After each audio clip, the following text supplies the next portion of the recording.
আউযুবিল্লাহি মিনাশ শাইতানির রাজিম। বিসমিল্লাহির রহমানির রহিম।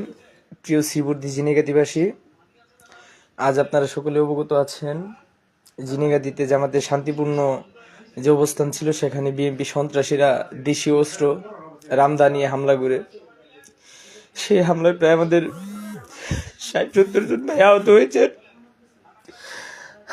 আমাদের শ্রীবর্ধী উপজেলা জামাতের সেক্রেটারি রেজাউল করিম হুজুরকে বিএনপি প্রার্থী মাহমুদুল হক রুবেল এবং ছাত্র দলের কয়েকজন এর নির্দেশে ওনাকে টার্গেট কিলিং করা হয়েছে। আমরা দেশবাসীর কাছে এর বিচার চাই।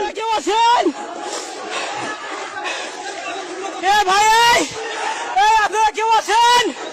আমার থানা রেজাউল ভাইরে মারছে ভাই, আপনারা কেউ একজন আছেন ভাই? ভাই এই সেনাবাহিনী ভাই।